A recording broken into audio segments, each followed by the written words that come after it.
Hello दोस्तों, मेरा नाम है विभव और आज की इस वीडियो में मैं आपको एक्सप्लेन करने वाला हूं हमारे क्लास 11th के फिजिकल एजुकेशन बुक के chapter number 1 changing trends and career in physical education को। तो दोस्तों ये जो वीडियो है ये according to the new syllabus है 2023 टू 24। तो इस वीडियो को दोस्तों एंड तक देखिएगा। तो विदाउट वेस्टिंग एनी टाइम हम स्टार्ट करते हैं इस वीडियो को।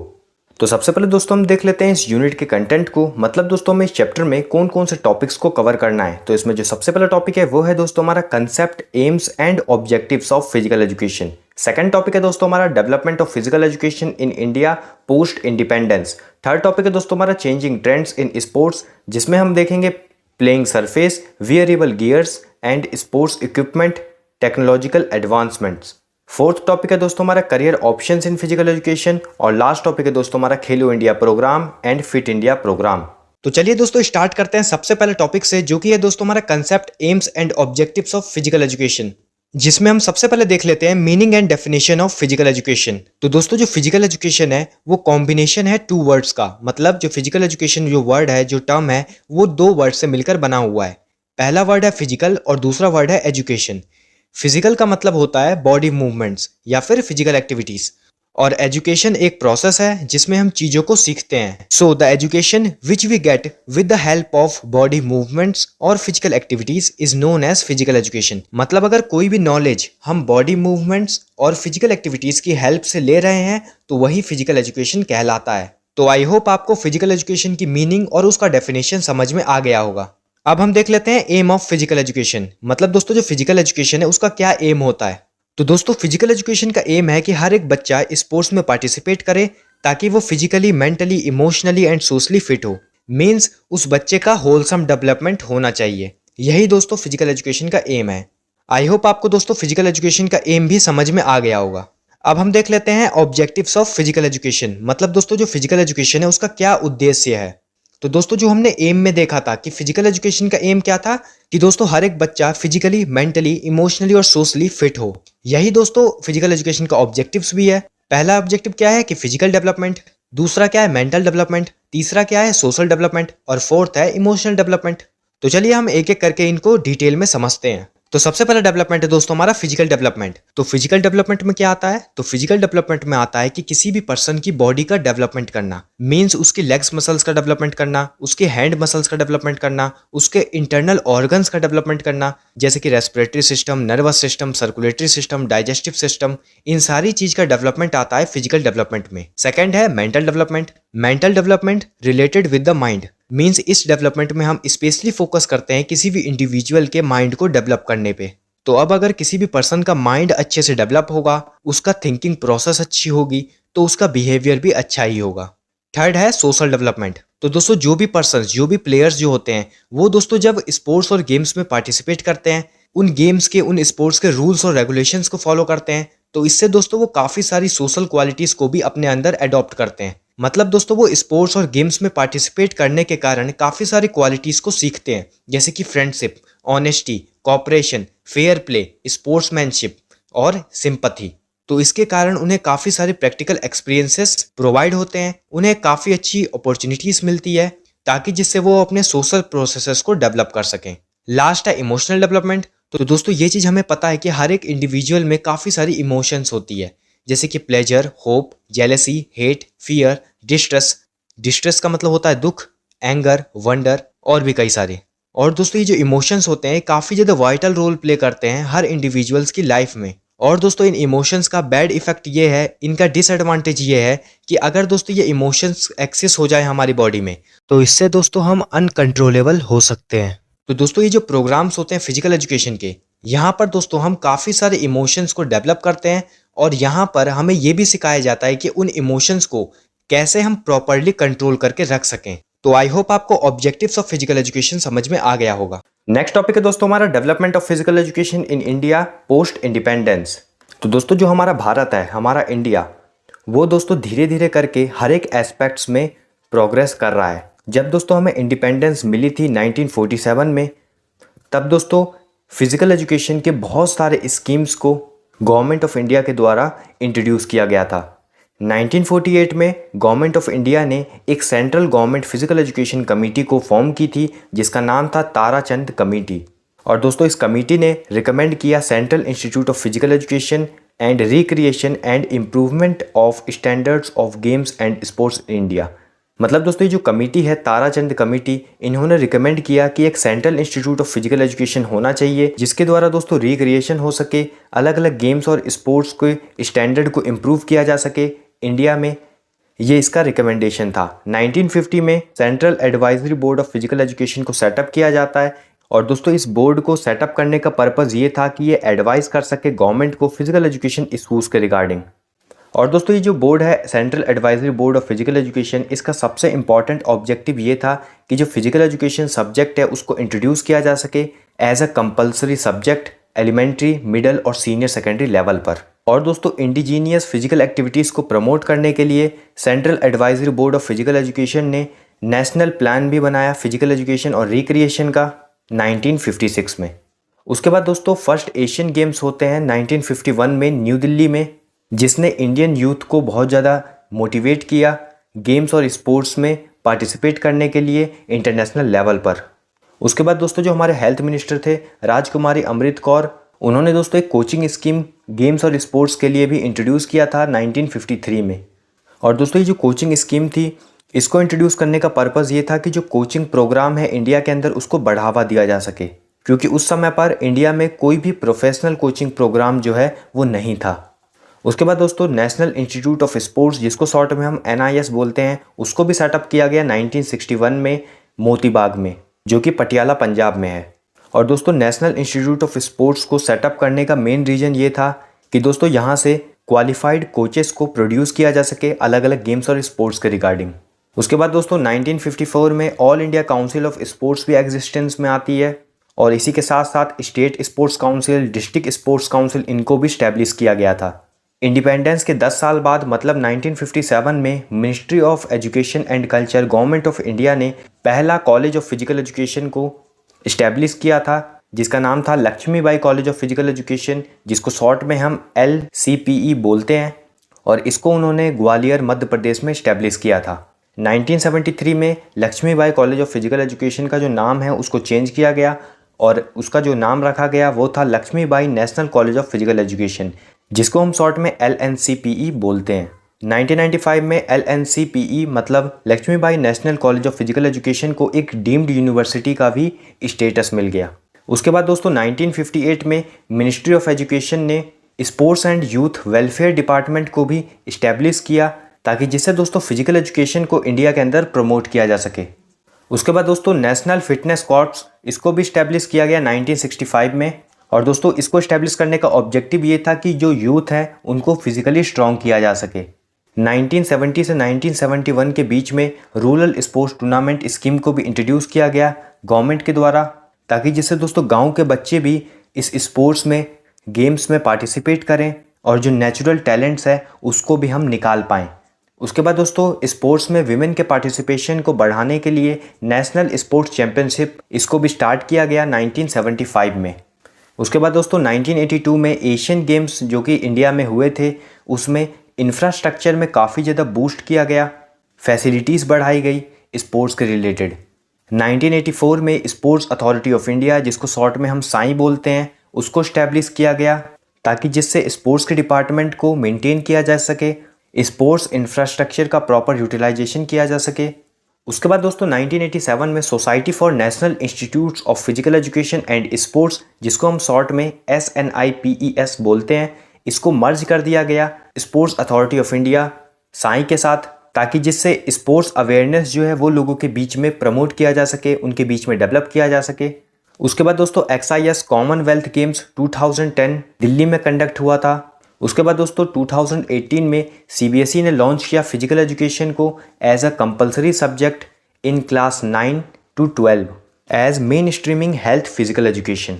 नेक्स्ट टॉपिक है दोस्तों हमारा चेंजिंग ट्रेंड्स इन स्पोर्ट्स, जिसमें हम देखेंगे playing surface, wearable gears and sports equipment, technological advancements. सबसे पहला पॉइंट है प्लेइंग सरफेस। प्लेइंग सरफेस का मतलब होता है दोस्तों वो सरफेस जहां पर किसी भी गेम्स या स्पोर्ट्स को परफॉर्म करा जाता है।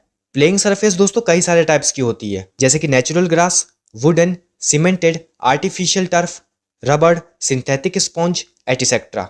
और इन सरफेसेस पर जो स्पोर्ट्स पर्सन होते हैं, एथलीट्स होते हैं, वो लोग अपनी परफॉर्मेंस दिखाते हैं। और ये सभी सरफेसेस दोस्तों सेफ्टी प्रोटेक्शन प्रोवाइड करती है एथलीट्स को। और दोस्तों इन सभी सरफेसेस पर इंजरी होने के खतरे थोड़े से कम होते हैं। और अगर इंजरी होने के खतरे कम होंगे और ये सरफेसेस उन्हें सेफ्टी और प्रोटेक्शन भी प्रोवाइड कर रही है, तो एथलीट्स दोस्तों साइकोलॉजिकली स्ट्रेंथन हो पाएगा। और दोस्तों एथलीट्स फियर फ्री होकर अपने फुल पोटेंशियल के साथ अपना परफॉर्मेंस दे पाएगा। और दोस्तों आज के ज़माने पर भी बहुत सारे सरफेसेस यूज़ होते हैं अलग अलग स्पोर्ट्स में। जैसे कि दोस्तों क्रिकेट में नेचुरल ग्रास का सरफेस यूज़ होता है, कबड्डी में दोस्तों आपको सिंथेटिक स्पॉन्ज का या रबड़ के सरफेसेस देखने के लिए मिल जाएंगे, और टेनिस कोर्ट्स में दोस्तों आपको हार्ड सरफेस देखने के लिए मिल जाएंगे। वहाँ पर दोस्तों आपको कभी कभी नेचुरल ग्रास के भी सरफेसेस देखने के लिए मिल जाएंगे।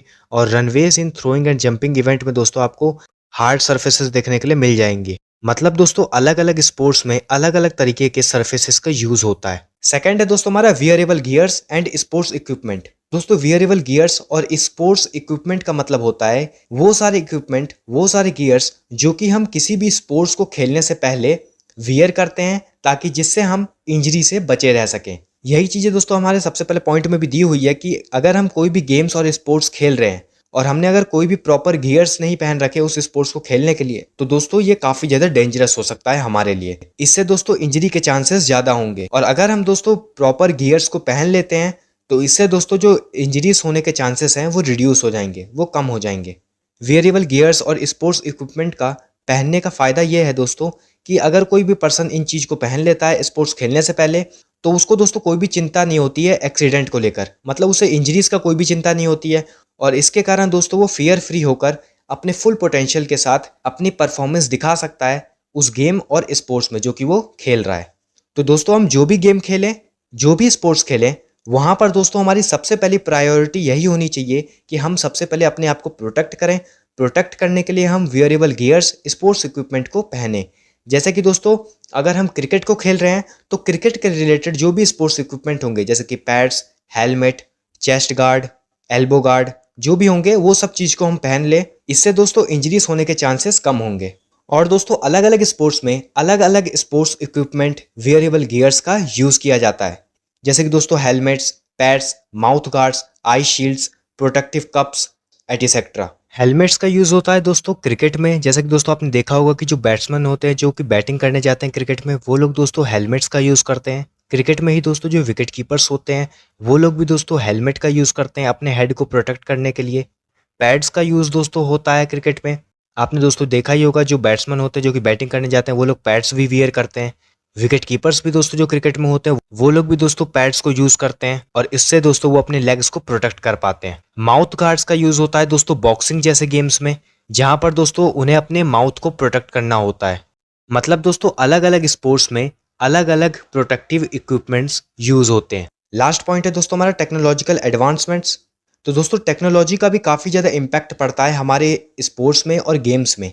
जैसे जैसे दोस्तों टेक्नोलॉजी इवॉल्व हुई है वैसे वैसे दोस्तों हमारे गेम्स का और स्पोर्ट्स का जो लेवल है वो भी इंक्रीज हुआ है। टेक्नोलॉजी की ही हेल्प से दोस्तों जो कोचेस होते हैं वो लोग दोस्तों अपने स्टूडेंट्स को क्वालिटी फीडबैक प्रोवाइड कर पाते हैं। फॉर एग्जाम्पल दोस्तों जैसे कि आपने देखा होगा क्रिकेट में भी जो क्रिकेट एकेडमीज होती है, जो अच्छी अच्छी क्रिकेट एकेडमीज होती है, वहाँ पर दोस्तों आपने देखा होगा कि कैमरास का यूज़ किया जाता है। कोई भी बैट्समैन अगर जाता है, वो अपना बैटिंग करता है और वो कोई गलत एंगल से कोई शॉट मारता है, तो इस चीज़ को कैमरा कैप्चर करता है और उसको फिर जो कोचेस होते हैं वो एनालाइज करते हैं, और एनालाइज करने के बाद दोस्तों वो अपने स्टूडेंट को ये चीज़ें बताते हैं कि क्या क्या उनसे गलती हो रही है और क्या क्या चीज़ें उनकी सही है।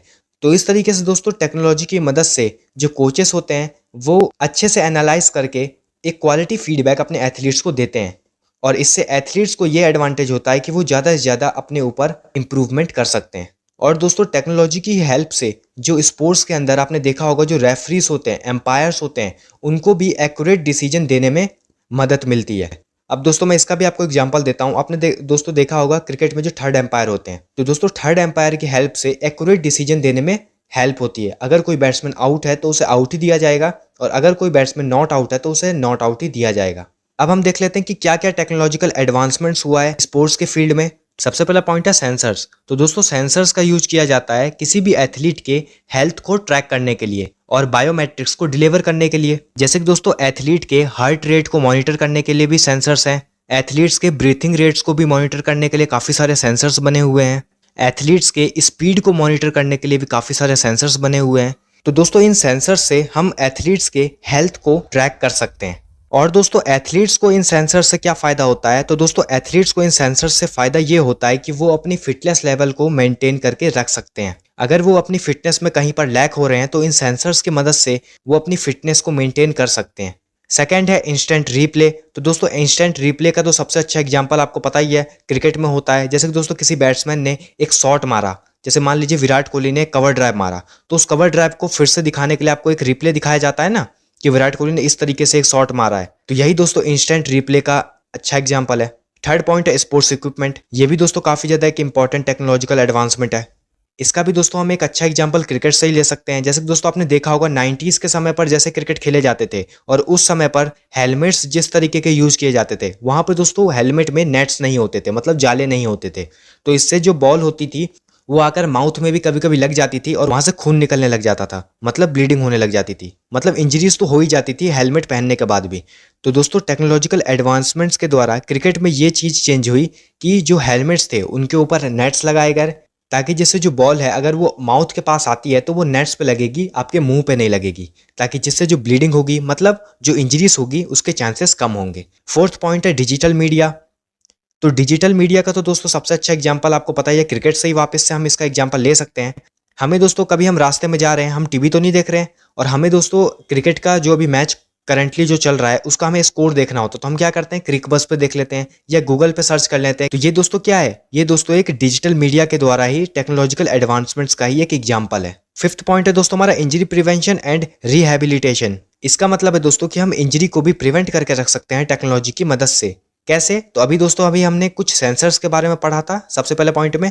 इन सेंसर्स की हेल्प से हम दोस्तों अपने फिटनेस लेवल को देख सकते हैं, अपने हार्ट रेट को, अपने ब्रीथिंग रेट को, अपनी स्पीड को, अपने स्लीपिंग साइकिल को, जिससे दोस्तों जो एथलीट होते हैं वो अपने आप को फिट रख सकते हैं। और अगर वो फिट हैं, उन्होंने प्रॉपर स्पोर्ट्स इक्विपमेंट वियर कर रखा है, तो वो इंजरीज से वैसे भी प्रिवेंट रह सकते हैं। और सिक्स्थ पॉइंट है दोस्तों हमारा वर्चुअल रियलिटी। मतलब जो स्पोर्ट्स का जो लाइव टेलीकास्ट होता है वो भी इंप्रूव होता है, मतलब दोस्तों व्यूअर्स को एक अच्छा व्यूइंग एक्सपीरियंसेस मिल सकता है। इसका भी दोस्तों हम एक अच्छा एग्जांपल क्रिकेट से ही समझ सकते हैं। जैसे कि दोस्तों आपने देखा होगा क्रिकेट में भी दोस्तों हम जो पहले जितने भी सारे मैचेस देखते थे, वहां पर दोस्तों जो उनकी क्वालिटी होती थी वीडियो की, वो काफ़ी ज़्यादा कम होती थी। लेकिन दोस्तों जो आज के ज़माने पर जितने भी हमें HD क्वालिटी मिलती है, जो हमारा व्यूइंग एक्सपीरियंस है वो भी इसके कारण बढ़ता है। नेक्स्ट टॉपिक है दोस्तों हमारा career options in physical education. मतलब दोस्तों फिजिकल एजुकेशन के फील्ड में करियर ऑप्शंस कौन कौन से हैं, तो दोस्तों फिजिकल एजुकेशन की फील्ड में काफी सारे करियर ऑप्शंस हैं हमारे पास। सबसे पहला करियर हो गया दोस्तों हमारा टीचिंग करियर। मतलब दोस्तों हम फिजिकल एजुकेशन सब्जेक्ट को स्टूडेंट्स को पढ़ा सकते हैं। अब दोस्तों फिजिकल एजुकेशन सब्जेक्ट को भी हमें पढ़ाने के लिए अलग अलग लेवल्स पर पढ़ाना पड़ता है। जैसे कि अलग अलग लेवल्स होते हैं। सबसे पहला लेवल है एलिमेंट्री स्कूल। एलिमेंट्री स्कूल मतलब क्या हो गया, एलिमेंट्री स्कूल मतलब हो गया 5th क्लास तक के बच्चों को हम physical education as a subject पढ़ा सकते हैं। उसके बाद आता है मिडिल स्कूल। मिडिल स्कूल में दोस्तों हम 6th, 7th, 8th in class के बच्चों को हम फिजिकल एजुकेशन सब्जेक्ट को पढ़ा सकते हैं। उसके बाद आता है हाई स्कूल। हाई स्कूल में दोस्तों हम 10th क्लास तक के बच्चों को फिजिकल एजुकेशन सब्जेक्ट पढ़ा सकते हैं। उसके बाद आता है सीनियर सेकेंडरी स्कूल। तो सीनियर सेकेंडरी स्कूल में दोस्तों हम 11th एंड 12th क्लास के बच्चों को फिजिकल एजुकेशन सब्जेक्ट पढ़ा सकते हैं। उसके बाद दोस्तों आता है कॉलेज एंड यूनिवर्सिटी। यहाँ पर दोस्तों जो बच्चे कॉलेज में पढ़ते हैं उन बच्चों को हम फिजिकल एजुकेशन सब्जेक्ट को पढ़ा सकते हैं। सेकंड करियर ऑप्शन है कोचिंग करियर। कोचिंग करियर में दोस्तों आते हैं कोचेस, जो लोग दोस्तों किसी भी गेम्स और स्पोर्ट्स के लिए कोचिंग देते हैं। जैसे कि दोस्तों आपने देखा होगा कि जो लोग कुछ लोग होते हैं जो कि क्रिकेट एकेडमी जाते हैं, तो क्रिकेट एकेडमी में दोस्तों वहाँ पर उनके कोचेस होते हैं जो कि उन्हें क्रिकेट गेम्स के रिलेटेड गाइड करते हैं, उनको क्रिकेट कैसे खेलते हैं अच्छी तरीके से ये चीज़ सिखाते हैं और उनको आगे लेवल तक पहुँचाते हैं। तो ये दोस्तों एक कोचिंग करियर होता है। बैडमिंटन के रिलेटेड भी कोचिंग दी जाती है, अलग अलग स्पोर्ट्स के रिलेटेड अलग अलग कोच होते हैं जो कि उन्हें गाइड करते हैं उस गेम या स्पोर्ट्स में। थर्ड है दोस्तों हमारा हेल्थ रिलेटेड करियर। मतलब दोस्तों वो करियर ऑप्शंस जहां पर हेल्थ को प्रमोट किया जाता है। जैसे कि दोस्तों कुछ हेल्थ क्लब्स होते हैं, जिम्स होते हैं, जहां पर लोग बाग अपने हेल्थ को अच्छा करने के लिए, अपने हेल्थ को मेंटेन करने के लिए, अपने फिटनेस लेवल को मेंटेन करने के लिए जाते हैं। तो वहां पर भी दोस्तों हम अपने करियर को बना सकते हैं। फोर्थ है दोस्तों हमारा performance related career. Performance related career का मतलब होता है वो करियर जहां पर हमें परफॉर्मेंस देनी पड़ती है। जैसे कि दोस्तों अगर हम कोई प्लेयर हैं, किसी भी स्पोर्ट्स के प्लेयर हैं, और अगर हम उसे प्रोफेशनली आगे कंटिन्यू करना चाहें, तो वो भी दोस्तों हमारा एक करियर ऑप्शन ही है फिजिकल एजुकेशन के फील्ड में। और इसके अंदर दोस्तों ऑफिशियल्स भी आते हैं। ऑफिशियल्स मतलब वो पर्सन जो लोग दोस्तों, जैसे कि आपने देखा होगा किसी भी स्पोर्ट्स और गेम्स को एडमिनिस्ट्रेशन करते हैं, उसके अंदर ऑफिशियल्स के अंदर ही दोस्तों आपके जो रेफरीज हो गए, अंपायर्स हो गए, टाइम कीपर्स हो गए, ये सभी लोग दोस्तों ऑफिशियल्स होते हैं। और इनके अंदर भी दोस्तों हम अपना करियर बना सकते हैं फिजिकल एजुकेशन के फील्ड में। लास्ट है दोस्तों हमारा करियर इन कम्युनिकेशन मीडिया। मतलब दोस्तों मीडिया के अंदर भी हम फिजिकल एजुकेशन के फील्ड में अपना करियर बना सकते हैं। कम्युनिकेशन मीडिया में क्या क्या चीज़ें आ जाती है? कम्युनिकेशन मीडिया में आ जाती है टेलीविज़न, रेडियो, न्यूज़पेपर्स और मैगजीन्स। तो इनके अंदर भी दोस्तों हम अपना करियर बना सकते हैं। जैसे कि दोस्तों इसके अंदर आपने देखा होगा स्पोर्ट्स जर्नलिज्म होता है, जहाँ पर स्पोर्ट्स के रिलेटेड जो जर्नलिस्ट होते हैं वो न्यूज़पेपर में लिखते हैं, मैगजीन्स को पब्लिश करते हैं। इसके अंदर दोस्तों बुक राइटिंग भी आती है, जो कि अलग अलग स्पोर्ट्स के रिलेटेड बुक राइटिंग्स होती है। उसके बाद दोस्तों इसके अंदर आता है स्पोर्ट्स फोटोग्राफी। फोटोग्राफी का मतलब दोस्तों यहाँ पर ये हो गया कि आपने देखा होगा दोस्तों स्पोर्ट्स के रिलेटेड जो लोग फोटो खींचते हैं, ये भी दोस्तों एक करियर ऑप्शन ही है फिजिकल एजुकेशन के फील्ड में। फिर मार्केटिंग भी दोस्तों एक करियर ऑप्शन होता है, और इससे भी ज़्यादा और ज़्यादा करियर ऑप्शन है दोस्तों हमारे फिजिकल एजुकेशन के फील्ड में। तो यही सब दोस्तों मैंने आपको कुछ करियर ऑप्शंस बताए फिजिकल एजुकेशन के फील्ड में जो हो सकते हैं। आई होप आपको ये चीज़ें समझ में आ गई होगी। लास्ट टॉपिक है दोस्तों हमारा Khelo India and fit India program.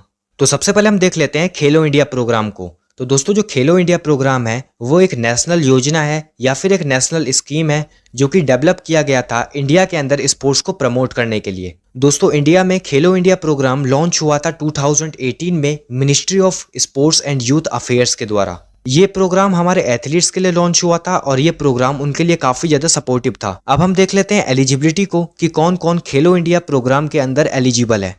तो दोस्तों जो भी कैंडिडेट्स 17 ईयर्स से बिलो हैं वो लोग पार्टिसिपेट कर सकते हैं अंडर 17 कैटेगरी में, और जो कैंडिडेट्स 21 ईयर्स से बिलो हैं वो लोग पार्टिसिपेट कर सकते हैं अंडर 21 की कैटेगरी में। अब हम देख लेते हैं खेलो इंडिया प्रोग्राम के कुछ की फीचर्स। तो दोस्तों जो खेलो इंडिया प्रोग्राम है वो pan India sports scholarship scheme के अंदर आता है, और ये प्रोग्राम हर साल 1000 एथलीट्स को कवर करेगा। सेकेंड पॉइंट है कि ये जो 1000 एथलीट्स सिलेक्ट होंगे उनको स्कॉलरशिप भी दी जाएगी 5 लाख रुपीस तक की अगले 8 सालों तक। थर्ड पॉइंट है promote 20 universities across country as hubs of sporting excellence. तो ये भी इसका एक फीचर है। और फोर्थ पॉइंट है कि गवर्नमेंट ने इस प्रोग्राम के लिए एलोकेट किया है, मतलब जमा किया है 1756 करोड़ रुपीस, जो कि एक ह्यूज अमाउंट है। और खेलो इंडिया प्रोग्राम इंट्रोड्यूस इसलिए हुआ था इंडिया में ताकि यहाँ पर स्पोर्ट्स कल्चर को वापस से रिवाइव किया जा सके। तो यही सब दोस्तों कुछ की फीचर्स थे खेलो इंडिया प्रोग्राम के। अब हम देख लेते हैं ऑब्जेक्टिव्स कि खेलो इंडिया प्रोग्राम का क्या उद्देश्य था। इसका दोस्तों सबसे पहला ऑब्जेक्टिव यही था कि जितने भी स्पोर्ट्स पर्सन है या फिर जो एथलीट्स हैं उनकी स्पोर्ट्स और स्टडीज पैरेलल चलती रहे, मतलब साथ साथ चलती रहे। मतलब उनकी पढ़ाई और उनका खेल कूद दोनों एक साथ चले, उनके पढ़ाई पे बिल्कुल भी नुकसान ना आए। सेकेंड ऑब्जेक्टिव इसका यही है कि एक ऐसी पॉपुलेशन क्रिएट की जाए जिनका एक एक्टिव एंड हेल्दी लाइफस्टाइल हो, और अगर लोगों का एक्टिव एंड हेल्दी लाइफस्टाइल होगा तो उनकी ज़्यादा से ज़्यादा प्रोडक्टिविटी भी होगी, एंड उतने ज़्यादा ही वो इफेक्टिव एंड एफिशिएंट भी होंगे, एंड ओवरऑल इकोनॉमी भी ग्रो होगी।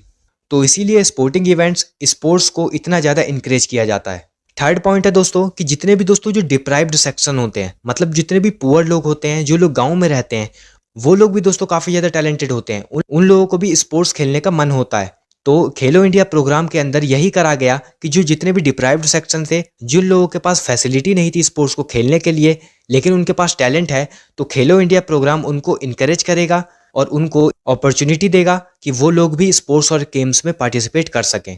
फोर्थ पॉइंट है कि खेलो इंडिया प्रोग्राम का ऑब्जेक्टिव ये भी है कि वो फिजिकल फिटनेस को डेवलप कर सके स्कूल गोइंग चिल्ड्रंस के बीच में, और इसका ऑब्जेक्टिव ये भी है कि वो वुमेन की पार्टिसिपेशन को भी स्पोर्ट्स कंपटीशन में इंक्रीज कर सके।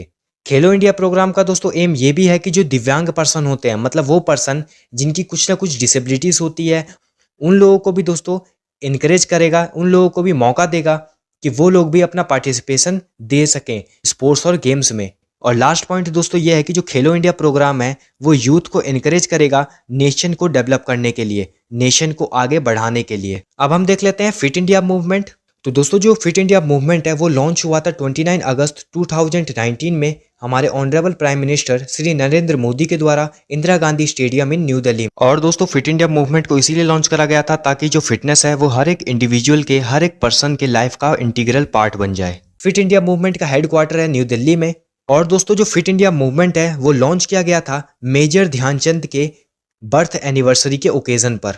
मेजर ध्यानचंद कौन है? तो मेजर ध्यानचंद हमारे इंडिया के हॉकी लेजेंड है।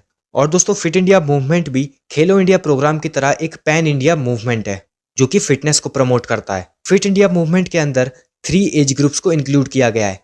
पहला एज ग्रुप है 5 to 18 years, second age group है 18 to 64 years and last age group है 65 ईयर्स एंड अबव। अब हम देख लेते हैं फिट इंडिया मूवमेंट के ऑब्जेक्टिव्स को।